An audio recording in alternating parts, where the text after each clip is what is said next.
Okay students, let's continue our chapter 13, that is photosynthesis in the higher plants. Students, in the previous lecture we studied about the light reaction और the light phase of the photosynthesis. Students, हमने देखा कि photosynthesis is a two step process. तो उसमें जो first step है that is depending upon the light and which is known as light reaction.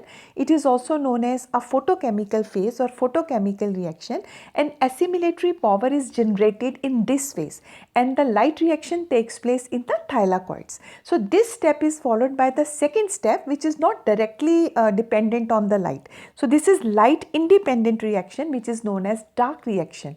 And student, the assimilatory power which is generated in the light reaction, it is used up for the fixation of carbon dioxide into the carbohydrates. So जो second step है that is known as dark reaction, and the second step is also known as biosynthetic phase. And this dark reaction, it is taking place in the stroma of the chloroplast, whereas the light reaction जो थी that was taking place in the thylakoid. So in today's lecture we will study in detail about the dark reaction or about the biosynthetic phase. So students, in this phase, just now I explained to you that the assimilatory power which is produced in the light reaction, we use that assimilatory power, that is ATP and NADPH, and that is used for the fixation of carbon dioxide into the carbohydrates. Okay. During the light reaction, ATP, NADPH and oxygen is produced. Now dark reaction is the use of ATP and NADPH to drive the processes for the synthesis of the food. So ये assimilatory power जो light phase में produce हुई है students, इसको हम dark phase में use करेंगे for the production of the carbohydrates. So ये जो phase है it is not directly depend upon the light. ये light पे directly depend नहीं करेगा, पर क्योंकि जो light phase के products हैं वो हम इस phase में use करेंगे. So it can be verified as follows. Immediately after light becomes unavailable, so biosynthetic process जो है वो continue होता है for some time and then it stops. If light is available, then synthesis starts again. Okay students, you can see this picture, it is very clear. So you can see the photosynthesis, it is consisting of two phases, the light reaction and the dark reaction. In the light reaction, ATP is produced, NADPH is produced as assimilatory powers and oxygen is released, and these powers, they are used in the dark reaction for what? For the fixation of the carbon dioxide into the carbohydrates. Okay. So carbon dioxide जो है it combines with the water to form carbohydrates. So carbon dioxide का जो assimilation है student, it is of two type. First is known as C4 pathway and first is known as C3 pathway and the second is known as C4 pathway. Students, C3 pathway is also known as the Calvin cycle because it was proposed by Melvin Calvin, and C4 pathway जो है उसको हम Hatch and Slack pathway बोलते हैं. C3 pathway जो है उसमें जो फर्स्ट प्रोडक्ट है कार्बन डाइऑक्साइड फिक्सेशन का, जब कार्बन डाइऑक्साइड का फिक्सेशन होता है जो फर्स्ट स्टेबल प्रोडक्ट का फॉर्मेशन है that is a 3 carbon compound and that is known as PGA. So what is PGA students? So it is a 3 carbon compound and this is known as PGA. PGA is phosphoglyceric acid.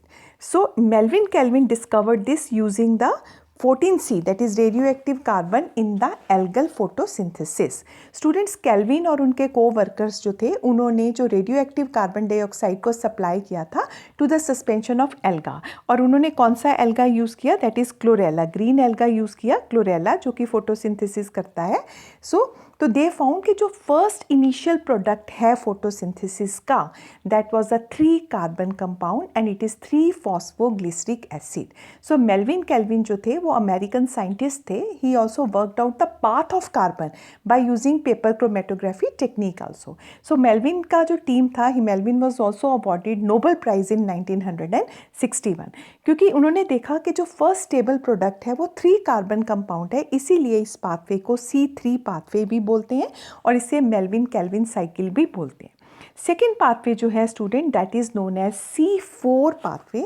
In the C4 pathway it is also known as Hatch and Slack pathway. Here the first stable product is not 3 carbon but it is 4 carbon compound and that is known as AA, that is oxaloacetic acid. So because the first product जो कि stable product बना है वो 4 carbon है, इसीलिए इसको C4 pathway कहते हैं, और ऊपर वाली पाथवे को C3 पाथवे कहते हैं, बिकॉज इसमें जो फर्स्ट प्रोडक्ट है कार्बन डाइऑक्साइड फिक्सेशन का, that is a 3 carbon compound which is phosphoglyceric acid.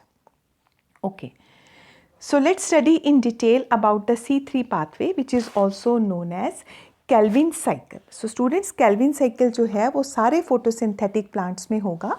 Calvin cycle को study करने के लिए हमने उसको 3 phases में split किया है. First phase जो है that is carboxylation. सबसे पहले ये एक इनिशियल रिएक्शन है, कार्बोक्सिलेशन होगा. उसके बाद सेकेंड फेज जो है वो रिडक्शन है, और थर्ड फेज जो है that is known as regeneration. So यहाँ पे मैंने कैल्विन साइकिल शो किया है स्टूडेंट्स, किस तरह से पहले कार्बन डाइऑक्साइड का फर्स्ट कार्बोक्सिलेशन होगा, उसके बाद रिडक्शन होगा, देन रीजनरेशन होगा, और ये साइकिल जो है वो कंप्लीट हो जाएगा. So we will study in detail about the Calvin cycle by taking each step one by one. Okay, so first phase जो है कैल्विन साइकिल का that is known as carboxylation phase. So it is the initial reaction students in which जो atmospheric carbon dioxide है वो combine कर रही है ribulose 1,5 bis phosphate के साथ. RUBP, what is RUBP? RUBP है ribulose bis phosphate. It is a 5 carbon ketone sugar. So हमने देखा कि C3 पाथवे जो है उसमें फर्स्ट स्टेबल कंपाउंड जो है वो स्टूडेंट क्या बन रहा है, वो बनता है PGA. सो PGA जो है वो एक 3 कार्बन कंपाउंड है. तो इनिशियली ये देखा गया कि जब कार्बन डाइऑक्साइड जब फिक्स होगी, कार्बन डाइऑक्साइड के पास कितने हैं स्टूडेंट, CO2 जब फिक्स होगा, CO2 के साथ एक कार्बन है. सो इसका मतलब कोई 2 कार्बन कंपाउंड होगा और जो आपस में कंबाइन करेगा और 3 कार्बन कंपाउंड बनाएगा which is PGA. But later on it was find out कि जो फर्स्ट कार्बन डाइऑक्साइड का इनिशियली जब रिएक्शन शुरू होता है, सो जो एटमॉस्फेरिक कार्बन डाइऑक्साइड है, सो एटमॉस्फेरिक कार्बन डाइऑक्साइड क्या करेगी, वो RUBP. अब RUBP कैसे जनरेट हो रहा है, ये जब साइकिल कंप्लीट होगा तो स्टूडेंट्स आपको क्लियर हो जाएगा, राइट. सो कैल्विन साइकिल जब स्टार्ट होता है तो एटमॉस्फेरिक कार्बन डाइऑक्साइड कंबाइन करती है RUBP के साथ, that is ribulose bis phosphate. ये क्या है, एक 5 कार्बन कंपाउंड है और ये एक प्राइमरी एक्सेप्टर है कार्बन डाइऑक्साइड का. स्टूडेंट, ये बहुत इंपॉर्टेंट क्वेश्चन है, इवन पैस एग्जाम्स में भी पूछा जा सकता है कि जो आपका C3 पाथवे है, C3 साइकिल है, उसमें फर्स्ट एक्सेप्टर कौन है, सबसे पहले कार्बन डाइऑक्साइड को कौन एक्सेप्ट करेगा, that is RUBP. So it is a most crucial step. Carbon dioxide is fixed up by RUBP into 2,3-PGA in the presence of enzyme that is RUBP carboxylase. RUBP ये जो हर process है, ये जो pathway हैं, ये enzymatically control है.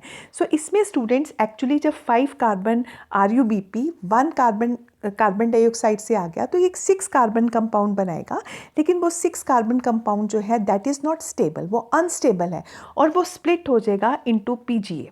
तो वो आपके 2 मॉलिक्यूल्स जो हैं वो PGA के बनाएगा, बिकॉज PGA जो है वो 3 कार्बन कंपाउंड्स हैं, ठीक है. सो वो अनस्टेबल कंपाउंड बनेगा. It splits into the 2 molecules of phosphoglyceric acid, that is 3 phosphoglyceric acid. And this particular reaction, ये जो फर्स्ट स्टेप है, जो कार्बोक्सिलेशन हो रहा है, 3 PGA आपके पास बन गया, और ये जो रिएक्शन है that takes place, that is catalysed by enzyme that is ribulose bis phosphate carboxylase, right.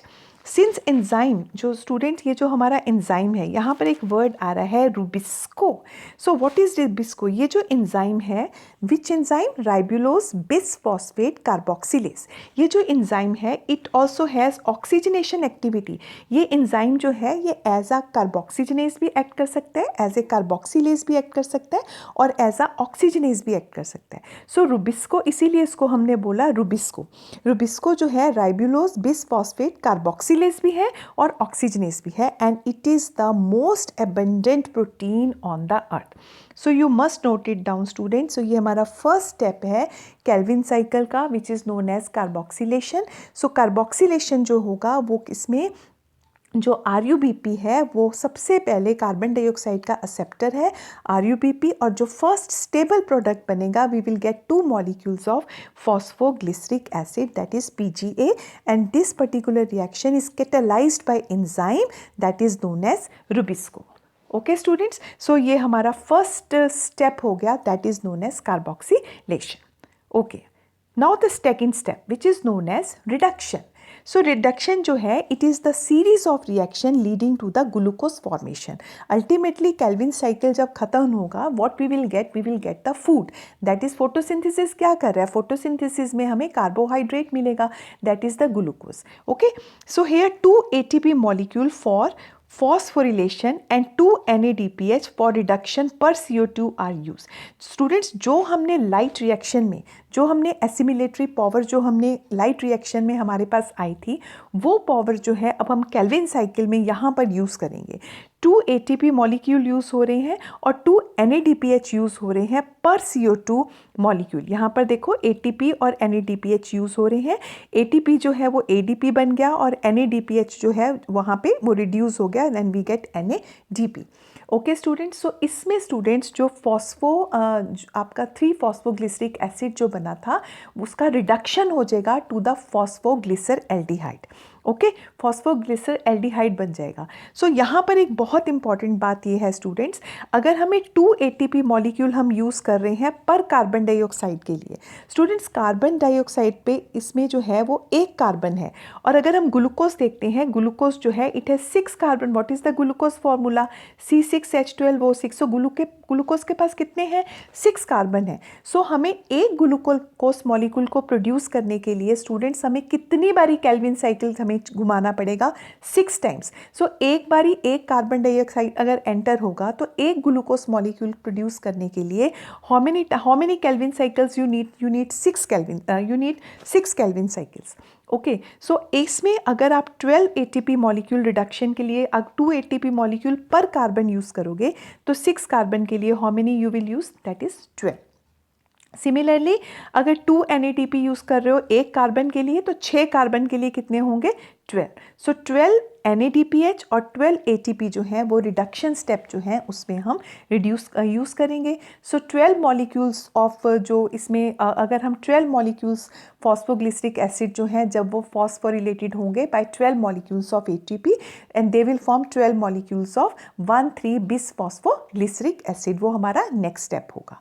Okay students, so fixation of 6 carbon dioxide molecules and 6 turns of cycle. This is what I explained you just now कि अगर आपको एक glucose produce करना है तो आपको 6 carbon dioxide molecule लेने पड़ेंगे और 6 टर्न्स केल्विन साइकिल का हमें चाहिए.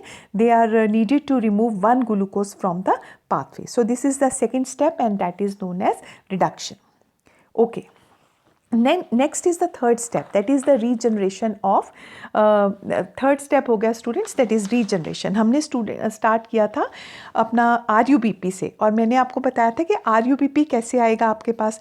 ये एक जो लास्ट स्टेप है रीजनरेशन ऑफ RuBP, ये एक कॉन्टिन्यूशन के लिए जो है साइकिल की कॉन्टिन्यूशन के लिए बहुत ही क्रूशियल स्टेप है. सो it is very crucial for the continuation of the cycle. It also requires 1 ATP. यहाँ पे भी हम 1 ATP जो है वो यूज़ कर रहे हैं. स्टूडेंट्स 12 ATP हमने रिडक्शन में यूज़ किया, राइट. सो 1 ATP जो है हम यहाँ यूज़ कर रहे हैं पर कार्बन. सो यहाँ पर अगर 6 कार्बन की बात होगी तो 6 ATP यहाँ पर हो जाएंगे. सो स्टूडेंट्स टोटल अगर हम केल्विन साइकिल को देखेंगे तो 18 ATPs जो हैं वो हमारे यूज़ हो रहे हैं. केल्विन साइकिल एक ग्लूकोज मॉलिक्यूल प्रोड्यूस करने के लिए 18 ATP यूज़ हो रहे हैं और 12 NADPS जो हैं वो यूज़ हो रहे हैं. सो ये हमारा रीजनरेशन फेज़ है. रीजनरेशन फेज़ में for every carbon dioxide molecule 3 ATP and 2 NADPH are required. It is probably अगर हमने पूरा केल्विन साइकिल देखना है तो एक कार्बन डाइऑक्साइड के लिए हमें 3 ATP चाहिए. 2 हमने रिडक्शन फेज़ में यूज़ किए और एक हम यहाँ यूज़ कर रहे हैं और 2 NADPH are required. It is probably to meet this difference in number of ATP and NADPH used in the dark cycle that cyclic phosphorylation takes place. To make 1 glucose molecule 6 turns of carbon cycles are required. So यहाँ पे आप हम देख सकते हैं students के जो ये रीजनरेशन फेज़ है, रीजनरेशन फेज़ में हमारा क्या हो रहा है, हमारे यहाँ पे ट्राइओस फॉस्फेट जो है हम यहाँ पे प्रोड्यूस हो रहा है. सो ट्राइओस फॉस्फेट फॉस्फेट जो है यहाँ पर हमारा बन गया, so it can be used as a glucose और it can be used as a starch also. So ये जो है यहाँ पर वो शुगर का फॉर्मेशन जो है वो हो रहा है। सो यहाँ पर स्टूडेंट अगर हमें 1 ग्लूकोज मॉलिक्यूल प्रोड्यूस करना है तो केल्विन साइकिल जो है कितने उसके टर्न्स होंगे, 6 टर्न्स होंगे, because each time Calvin cycle में हमारा 1 कार्बन डाइऑक्साइड जो है वो एंटर हो रहा है। So to produce 1 glucose molecule 6 turns of cycles जो हैं they are needed. So this is the third phase which is known as regeneration phase. So regeneration phase में स्टूडेंट्स जो हमारा यहाँ पे हमारा ट्रायोस फॉस्फेट बन रहा है, क्योंकि जो ऊपर हमारा जब हमने सेकेंड फेज पढ़ा था that is the reduction phase. So reduction phase में हमने देखा कि किस तरह से ये रिड्यूस हुआ और ट्रायोस फॉस्फेट बना। सो ट्रायोस फॉस्फेट से उसके बाद नेक्स्ट जो है वो रीजनरेशन हो गया, यहाँ से फिर RUBP जो है वो दोबारा से रीजनरेट हो जाएगा, बिकॉज जो फ्रक्टोज 6 फॉस्फेट बने हैं और फ्रक्टोज 6 फॉस्फेट जो है वो आगे जाके स्टूडेंट क्या बनाएगा, ये रीजनरेट करेगा फ्रक्टोज जो है, इससे हमारा राइबोलोज 5 फॉस्फेट और राइबोलोज 5 फॉस्फेट से राइबोलोज 1,5 बिस फॉस्फेट जो है वो रीजनरेट हो जाएगा। सो ये हमारा रीजनरेशन का स्टेप है। ये हमारे पास 5 कार्बन आ गया तो दोबारा से हमारा जो साइकिल है वो कंटिन्यू होगा। 5 कार्बन RUBP जो है वो फिर कार्बन डाइऑक्साइड के साथ कंबाइन करेगा and that results in the formation of PGA again. Okay, now students एक बार फिर हम इसको थोड़ा सा डिटेल में अपने केल्विन साइकिल को पढ़ेंगे। तो यहाँ पर स्टूडेंट्स हमने देखा कि अगर हम 3 कार्बन डाइऑक्साइड्स लेके चलेंगे, सो इस साइकिल को थोड़ा सा सिंपल वे में अंडरस्टैंड करने के लिए हमने 3 कार्बन डाइऑक्साइड लिए हैं। सो फर्स्ट जो है हमारे पास 3 फॉस्फोग्लिसरिक एसिड आ गया and this is राइबोलोज bis phosphate, RUBP हो गया and carbon dioxide first stable complex जो है कंपाउंड जो है दैट इज हमारा PGA। सो हेयर 6 ATP से ATP हमारे को चाहिए, सो ATP changes to ADP. Then 3 phosphoglycerate से we will get 1,3 bis phospho that is glycerate. Okay, 6 NADPH use हो रहे हैं एंड देन ग्लिसरल्डिहाइड 3 फॉस्फेट बन गया, PGAL बन गया और PGAL से जो है हमारा शुगर प्रोड्यूस हो गया विच इज़ द कार्बोहाइड्रेट्स। और बाकी जो PGAL है वो रीजनरेशन में हेल्प करेगा। फिर से ATP यूज़ हो रहे हैं, 3 ATP यहाँ पे यूज़ हो गए, ATP is changing into the ADP। Okay, so ये हमारा 3 स्टेप्स हो गया। फर्स्ट हमारा कार्बोक्सिलेशन हो गया, सेकेंड स्टेप जो हो गया वो रिडक्शन स्टेप हो गया। सो रिडक्शन स्टेप में ATP ADP में कन्वर्ट हो रहा है, 3 फॉस्फोग्लिसरिक एसिड जो है वो 1,3 बिस फॉस्फो ग्लिसरिक एसिड में चेंज हो रहा है and what we are getting is the ADP। Right students, so इसमें जो 3 फॉस्फोग्लिसरल्डिहाइड बना ये आइसोमराइज हो जाता है into dihydroxy acetone phosphate also. दोनों आइसोमर्स जो हैं वो इक्विलिब्रियम में होते हैं। ठीक है, सो ये जो है जो 3 मॉलिक्यूल ऑफ 3 फॉस्फोग्लिसरल्डिहाइड यहाँ पे हमारे बन रहे हैं स्टूडेंट्स, ये मॉलिक्यूल्स जो हैं, ये 3 मॉलिक्यूल्स जो हैं वो फ्रक्टोज 1,6 बिस फॉस्फेट के बनाते हैं, जो कि एक 6 कार्बन शुगर है, हेक्सोज शुगर है।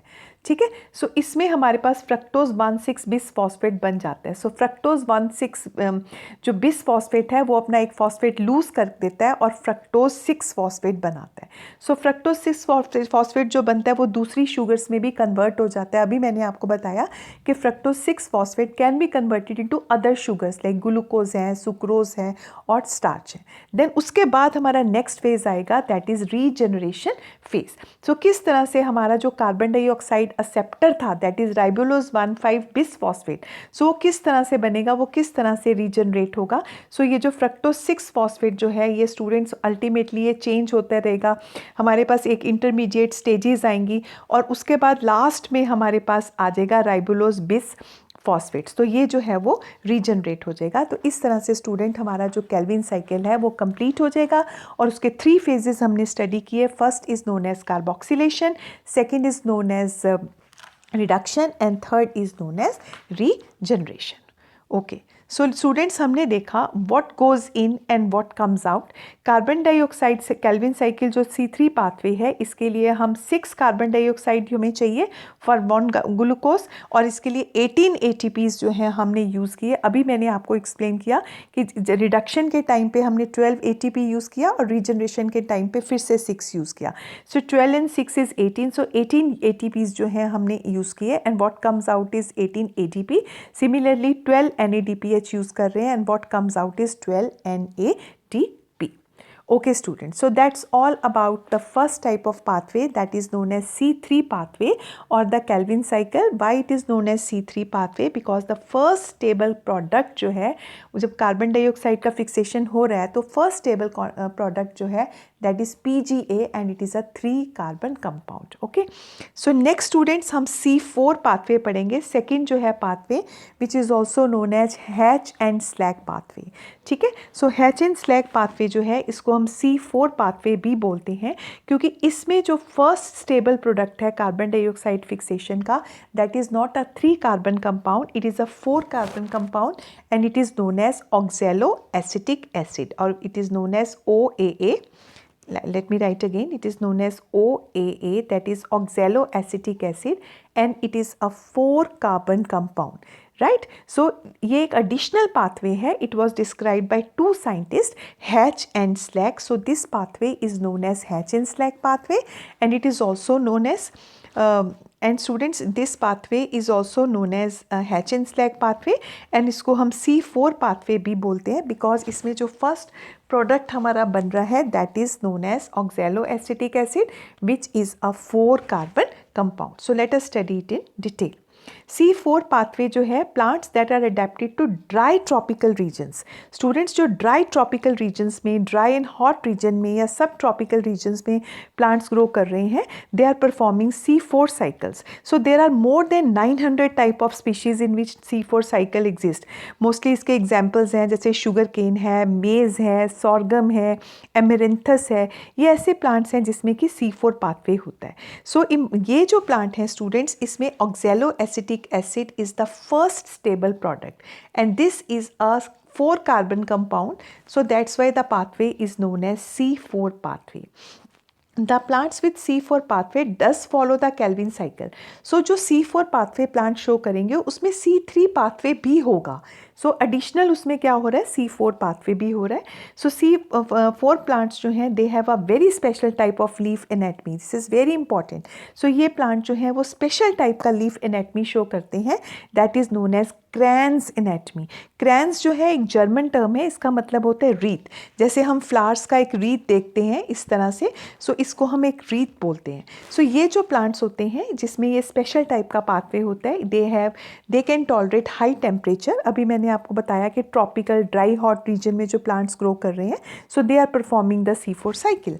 सो इसमें students they show response to high light intensities.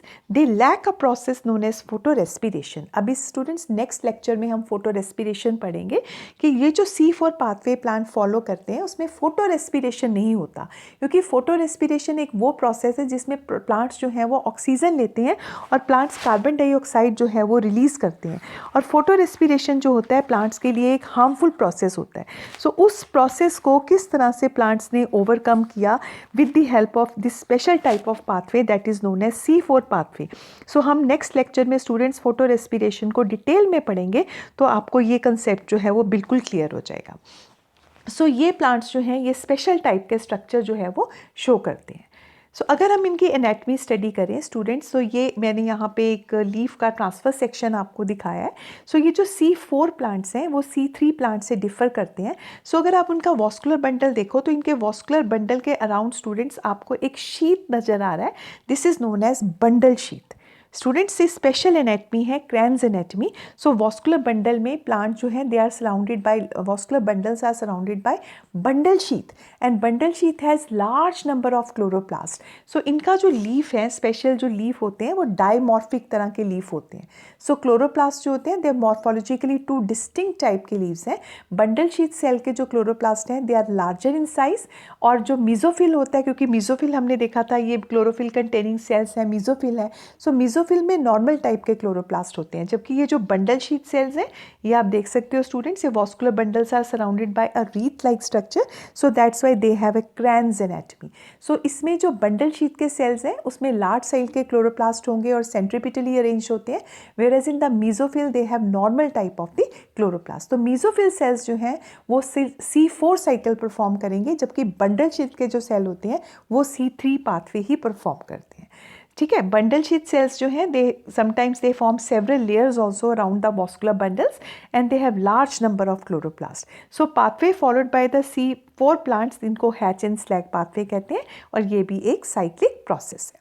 Now let's see what is hatch and Slack pathway. So students, इसमें जो है द टिश्यू कौन से इन्वॉल्व है? सो इसमें कहाँ पे होगी? इसमें मीजोफिल सेल इन्वॉल्व होंगे और बंडल शीथ. सो दो तरह के टिश्यूज इन्वॉल्व है in Hatch and Slack pathway, that is mesophyll cells as well as the bundle sheath cells. So इसमें the process starts in the mesophyll when carbon dioxide is accepted by primary acceptor which is a 3 carbon molecule that is phosphoenol pyruvate. इसे हम कहते हैं पेप. और ये जो process है इसको कौन सा एंजाइम कैटालाइज करता है? That is PEP carboxylase. इसको पेप केज भी कहते हैं. स्टूडेंट्स, ये हमारा फर्स्ट स्टेप है. इसमें जो कार्बन डाइऑक्साइड है, इनिशियली जो कार्बन डाइऑक्साइड है of the atmosphere, it comes in the contact with the mesophyll sales. Mesophyll cells में क्या होता है? जो एटमॉस्फेरिक कार्बन डाइऑक्साइड है वो किसके साथ कंबाइन कर रही है? पेप के साथ. What is Pep? It is phosphoenol pyruvate, and this process takes place in the presence of enzyme that is known as phosphoenol pyruvate carboxylase. Right students? So mesophyll जो सेल्स हैं उनके पास रुबिस्को नहीं है. यहाँ पे जो सेल है यहाँ पे हमारे पास PGA नहीं बन रहा. ओके, सो यहाँ पे जो फर्स्ट आपके पास क्या हुआ? फॉस्फोइनॉल पायरुवेट जो है वो कार्बन डाइऑक्साइड का एक्सेप्टर है. ठीक है, सो फॉस्फोइनॉल पायरुविक एसिड जो है plus carbon dioxide plus water, so they results in the formation of acid that is known as oxaloacetic acid OAA, जो कि 4 कार्बन कंपाउंड है ऑक्सैलोएसिटिक एसिड. सो सबसे पहले हमारे पास क्या बना? C4 एसिड बना, that is oxaloacetic acid. Right, oxaloacetic जो एसिड बना यहाँ पर, सो ये एसिड जो है स्टूडेंट्स 4 कार्बन कंपाउंड इसमें चेंज हो जाता है. ये मैलिक एसिड में भी चेंज हो जाता है. Oxaloacetic acid is converted to malic acid also in the presence of another enzyme. और कुछ कैटेगरीज में ऑक्सैलोएसिटिक एसिड जो है वो एस्पार्टिक एसिड में भी चेंज हो जाता है. ठीक है, सो ये जो हमारे 4 कार्बन एसिड्स बने हैं दैट इज ऑक्सैलोएसिटिक एसिड भी आप इसको कह सकते हो, मैलिक एसिड भी है, एस्पार्टिक एसिड में भी चेंज हो गया. अल्टीमेटली ये ट्रांसपोर्ट हो गया, कहाँ पे आ गया? ये हमारे बंडल शीथ सेल्स के पास आ जाता है. Right student, I will try to explain you once again. C4 pathway में 2 तरह के टिश्यू इन्वॉल्व है, मीजोफिल भी इन्वॉल्व है एंड बंडल शीथ भी इन्वॉल्व है. सो कार्बन डाइऑक्साइड जो है it comes in contact with the mesophyll cells and it combines with phosphoenol pyruvate. उसके साथ कंबाइन करके वो ऑक्सैलोएसिटिक बनाती है. ऑक्सैलोएसिटिक एसिड जो कि 4 कार्बन कंपाउंड है, वो मैलिक एसिड में भी कन्वर्ट हो सकता है, वो एस्पार्टिक एसिड में भी कन्वर्ट हो जाता है. अल्टीमेटली वो बंडल शीथ के पास आ जाता है. और बंडल शीथ में क्या होगा स्टूडेंट्स? जो हमारा 4 कार्बन मैलिक एसिड या ऑक्सैलोएसिटिक एसिड आया है बंडल शीथ में, वो डीकार्बोक्सिलेटेड होगा. डीकार्बोक्सिलेट होके उसमें से 1 कार्बन निकल जाएगा और it results in the formation of it will change into it will undergo decarboxylation. Okay, what is decarboxylation? It will undergo decarboxylation to yield pyruvic acid. ये pyruvic acid बनाएगा और कार्बन डाइऑक्साइड जो है वो and it will produce CO2 in the presence of malic enzyme. So bundle sheath के अंदर जो carbon dioxide है, देखो यहाँ से कार्बन डाइऑक्साइड जो है वो रिलीज हो रही है. सो कार्बन डाइऑक्साइड जो कॉन्सेंट्रेशन ऑफ कार्बन डाइऑक्साइड है वो बंडल शीथ में इंक्रीज हो जाएगी. सो क्लोरोप्लास्ट जो यहाँ पे है इनके पास कौन से एंजाइम है? बंडल शीथ के पास केल्विन साइकिल एंजाइम्स हैं. सो यहाँ पे जो कार्बन डाइऑक्साइड रिलीज होगा वो उसकी फिक्सेशन हो जाएगी to the carbohydrates and they will undergo what is known as is Calvin cycle. Right students, so ये जो शुगर्स यहाँ पे केल्विन साइकिल होगा, C3 पाथवे होगा. और ये जो पायरुविक एसिड बना जो कि 3 कार्बन हो गया, ये ट्रांसपोर्ट बैक हो जाएगा into the mesophyll where it is converted into phosphoenol pyruvic acid. It is convert. Regeneration कैसे हो रहा है? हमने इसको स्टार्ट कैसे किया था? ये इसका रीजनरेशन हो गया और फॉस्फोइनॉल पायरुविक एसिड जो है वो दोबारा से बन जाएगा. And this reaction is also catalysed by enzyme. So malic acid जो है that is transported to the bundle sheath let's read again. In the bundle sheet ये जो 4 एसिड्स हैं वो ब्रोक डाउन हो जाएंगे into carbon dioxide and 3 carbon molecule बन जाएगा, वो अभी मैंने आपको बताया that is pyruvic acid. So 3 carbon molecule जो है वो स्टूडेंट वो ट्रांसपोर्ट बैक हो जाएगा इनटू द मेसोफिल, वहाँ पे वो कन्वर्ट हो जाएगा इनटू द पेप अगेन। इस तरह से पेप जो है वो रीजनरेट होगा और साइकिल जो है वो कंप्लीट हो जाएगी। सो कार्बन डाइऑक्साइड जो बंडल शीट में आएगी वो कौन सी पाथवे फॉलो करेगी, केल्विन साइकिल पाथवे फॉलो करेगा। इसीलिए मैंने आपको बताया कि केल्विन साइकिल पाथवे जो है वो कॉमन है C3B and C4B। So bundle sheath जो होते हैं उनमें कौन सा है, रुबिस्को है, that is ribulose biphosphate bisphosphate carboxylase oxygenase, but it lack PEP, PEPcase नहीं है यहाँ पे। So basic pathway that result in the formation of the sugar is the Calvin cycle pathway and that is common in both C3 as well as C4 plant. So that's all about the Hatch and Slack pathway. Student, let's try to understand the major differences between the two type of pathway. जो C3 pathway है, C3 plants and C4 plants. C3 जो होंगे उसमें photosynthesis कहाँ हो रहा है, mesophyll में हो रहा है, जबकि C4 में है 2 टाइप के टिश्यूज इन्वॉल्व है, mesophyll as well as the bundle sheet cell. And here carbon dioxide का एक्सेप्टर क्या है, that is rubisco, and here carbon dioxide का acceptor is the PEP carboxylase. It is a very important step कि first step जो है C3 plants में Rubisco है और यहाँ पे है पेप कार्बोक्सिलेज। यहाँ पे क्रैंस एनाटमी नहीं है। हमने देखा कि बंडल शीट के अराउंड यहाँ पे कोई भी वॉस्कुलर बंडल के अराउंड बंडल शीट नहीं है, और यहाँ पर हमने देखा कि वॉस्कुलर बंडल के अराउंड हमें एक रीत नज़र आ रहा है, एक इस तरह से एक एनक्लोज्ड हमें शीट नज़र आ रही है, दैट इज़ बंडल शीट। यहाँ पे जो फर्स्ट स्टेबल कंपाउंड है वो 3 कार्बन है, that is 3 phosphoglyceric acid which is PGA, और यहाँ पे जो फर्स्ट स्टेबल कंपाउंड है वो 4 कार्बन कंपाउंड है, दैट इज़ ऑक्जेलो एसिटिक एसिड। इसीलिए इसको हम C4 पाथवे कहते हैं और इसको हम C3 पाथवे कहते हैं। इसको केल्विन साइकिल बोलते हैं, इसको हैच एंड स्लैक साइकिल या हैच एंड स्लैक पाथवे बोला जाता है। सो इसके लिए ऑप्टिमम टेम्परेचर जो है 20 to 25 डिग्री C है, और ये जो है ये हॉट ड्राई वेदर जो है, जैसे ऑप्टिमम टेम्परेचर 35 से 45 डिग्री C तक है। इसमें photo respiratory loss is high, और इसमें फोटो रेस्पिरेटरी लॉस नहीं हो रहा बिकॉज इसमें जो है वो जो फोटोसिंथेसिस का जो सेकेंड पार्ट है वो बंडल शीट में हो रहा है, और प्लांट्स जो हैं वो केल्विन साइकिल से कंटिन्यू कर रहे हैं, और कार्बन डाइऑक्साइड का फिक्सेशन हो रहा है और हमारे पास फूड प्रोड्यूस हो रहा है। सो स्टूडेंट्स, इसको हम और भी क्लियर हो जाएगा जब हम नेक्स्ट क्लास में फोटो रेस्पिरेशन के बारे में पढ़ेंगे। Okay, so that's all students, thank you very much for watching today's lecture. आज हमने स्टूडेंट्स सेकेंड फेज फोटोसिंथेसिस का स्टडी किया, that is the dark phase, in which we studied about the C3 और that Calvin cycle pathway and the C4 which is the Hatch and Slack pathway. Then we in detail we studied about the difference between the two. So I hope student photosynthesis के 2 phases, the light and the dark phase, आपको बहुत अच्छी तरह से समझ आ गए होंगे। So thank you students, thanks for watching.